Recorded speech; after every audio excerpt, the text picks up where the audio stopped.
Alright, boys and girls, I think you can tell by the image shown on your screens that we are going to be talking something to deal with video games.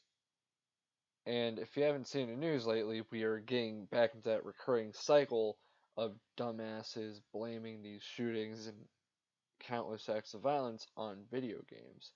And if you're a gamer like me or my best friend, you would obviously understand that video games causing violence is obvious bullshit. In fact, video games are merely just an outlet, and they'd probably work more at lowering stress levels. I mean, pretty much most students in any type of school or college are gamers. So let's just get into it. Like, here's the thing. I'm a gamer, my best friend's a gamer, my brothers were gamers. They keep thinking that going into like hardcore stuff or whatever is what drives someone to be so violent.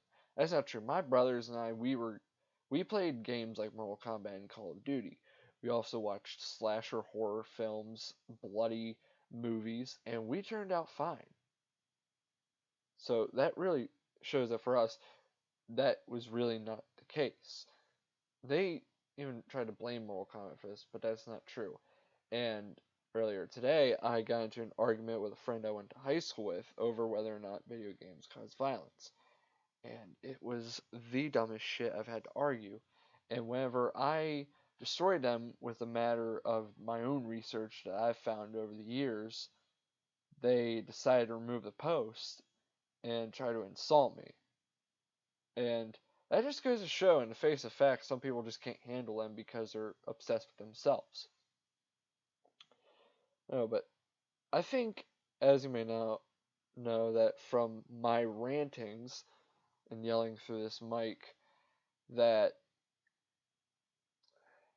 you heard me say that violence does not stem from something. It stems from the matter of heart. Violence, the endless cycle of violence, first really started on Earth whenever Cain killed Abel. It's been that way since. You can't blame a gun, you can't blame a knife. Cain killed Abel with a stone. Back then, many people get killed by stones. And they got killed by spears or swords, you name it. And it's only in times like these that they want to blame it on someone because they don't want to look and see that there are evil people in this world. You can't go blaming video games or guns or music. They've been blaming heavy metal ever since heavy metal came about. Whenever heavy metal was supremely provocative, whenever they talked about all sorts of heinous stuff. That was just because heavy metal was trying to be different. It was trying to be out there. I mean, just look at Slipknot. They have a song where there's literally a lyric that says, "I want to slit your throat and fuck the wound." That was from the song Disaster Piece. Like I said, I'm a Slipknot fan. And so let's get into the debate I had. So, so of course, like I said, it's obviously bullshit that video games cause violence. It's merely the opposite. Like, one thing I've noticed is that video games have actually helped lower stress levels. Video games are an outlet. It's escapism at best, just like movies. It's our escape from reality. It really gives us something to do in somewhat of a productive manner. It's really been shown that video games have lowered stress levels and have, in games like Call of Duty, even help increase a person's reaction time. Even better, online gaming has actually fostered social growth for people because there are many people who have met friends. Heck, they've even met their spouses through gaming. It's a social network that kind of helps because gaming is one of those kind of common deals. Yeah, there are some of those jackasses, but we can't pin it all on them. Overall, gaming has been a positive experience. And so this person I'm friends with, that I went to high school with, she posted this article saying, "Now I'm not saying video games cause." It was basically her saying that video games cause violence, but she was trying to distract what she was saying by trying to pin it on parents. She's like, not trying to say video games cause violence, but like we shouldn't have parents be getting their kids these games.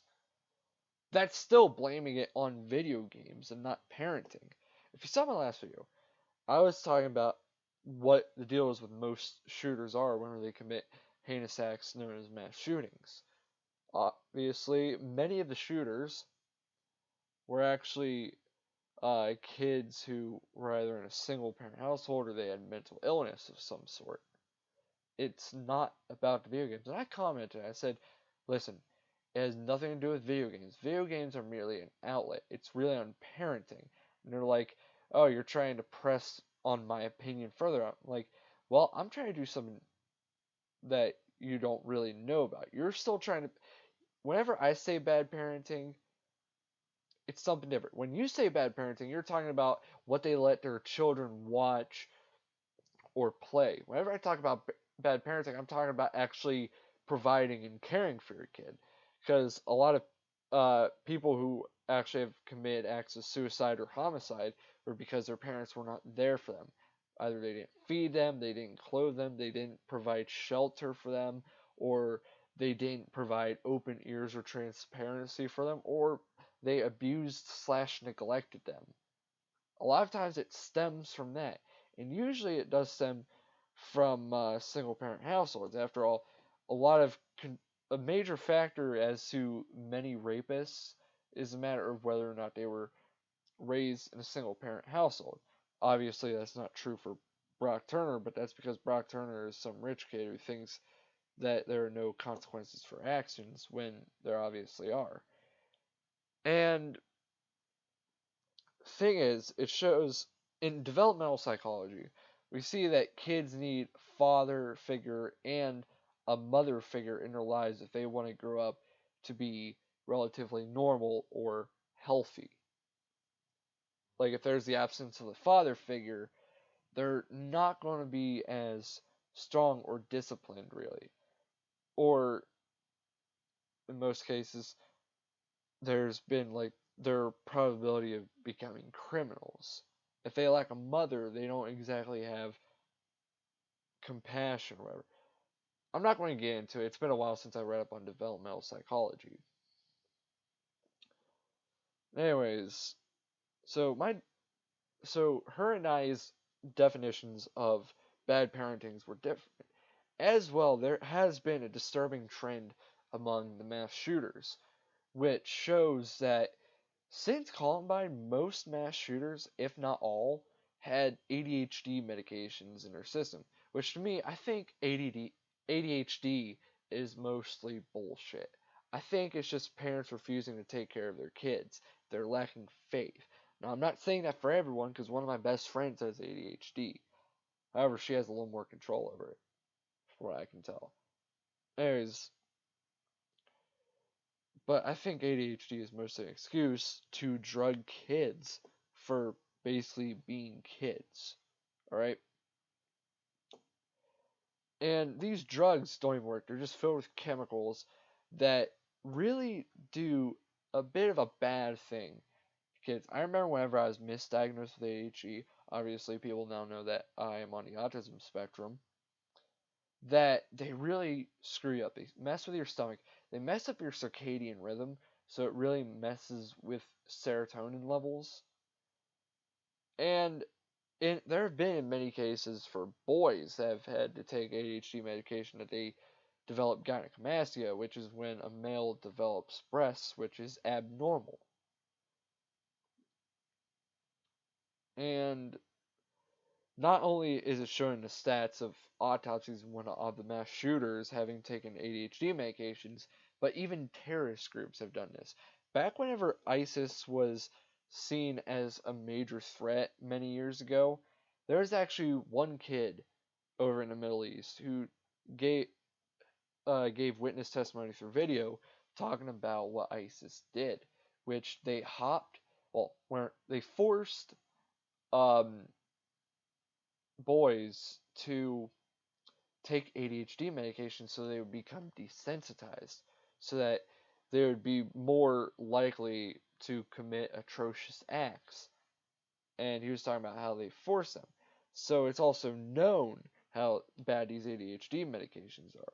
And I strongly believe that if we and mainly the reason why these ADHD medications are made, not really for evil purposes.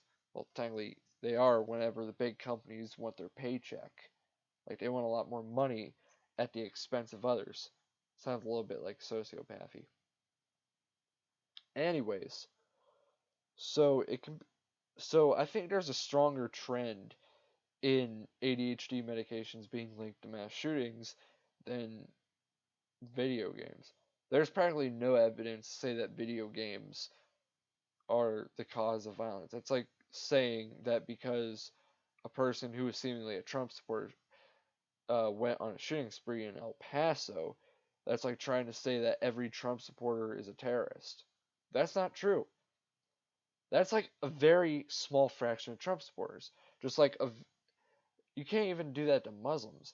Like there's been the infamous habit of saying that all Muslims are evil terrorists when they're obviously not. It's only a small fraction of the Muslim community that are radicals. So therefore you can't say that Muslims are a terrorist religion. Then again, no religion is terroristic. If you think that your religion forces you to become radical or violent, then you need a new religion. Anywho, that, but with Antifa committing regular acts of violence or trying to plan violence all over the country, then technically Antifa is a domestic terrorist organization. It really depends on the numbers, the percentage. Usually, if it's a large percent, then you would have to generalize it there. But if it's a small percent, you can't. Anyone will really play video games. So really, it's all a matter of heart and a person's ability to be violent. I mean, my oldest brother really fought people because, well, he just liked to fight a bit. Me, I'm a pacifist. So, there's really that. So we gotta stop putting the blame on guns or video games or heavy metal, and let's just focus it on what we know. What we know is that a lot of these mass shootings, they found ADHD medications in the systems of dead mass shooters during autopsies. We've also seen that a lot of these are linked to very poor parenting. We've also seen this as a lack of morale. And with this further divide that we're going through, liberals aren't making it any better, and that kind of feeds it. Then again, they wouldn't care as long as they get their way. I mean, after all, there's the whole deal with them supporting late-term abortions. The fact that they're desensitized to the killing of babies, they're more just about their political agenda than actually saving humans. While I am tired of this debate, I figured I'd put in my input for the whole deal with video games. Obviously, they do not cause violence. I'm a pacifist, but I also love video games. Just because you play a video game doesn't mean you're doing anything in the real world. You really aren't. If you're playing Mortal Kombat, you're not really killing people. You're just in a simulation of sorts. It doesn't mean you're just going to try and go out to the next person and rip their head off with their spine connected to it. You're obviously not going to do that unless you're seriously fucked up in the head. That's only a small percentage of people that are that screwed up and twisted. But you can't blame it on the majority. Saying that video games are the cause of violence is just as ludicrous as trying to say that all Muslims are terrorists. It's obviously not true. There is no data to support it. Here's the thing. While people might try to call me alright, I'm not. I'm a libertarian. And obviously Trump's comments about video games and metal were stupid as hell. In fact, I don't really even support Trump all that much. There's some good points that he has, but there's also times where he can be dumb as fuck. But yeah, I think you get the point now about my views on this whole video game debate. But if you like that, go ahead and like the video. I don't care. I'm thinking of starting a Patreon because I could probably do more. Plus, I really like doing this stuff and I really want to get these videos out there, sort of. But, anywho, I am Dash Island for Divided Spectrum. Thank you for watching. More videos to come, like always. We'll see you next time.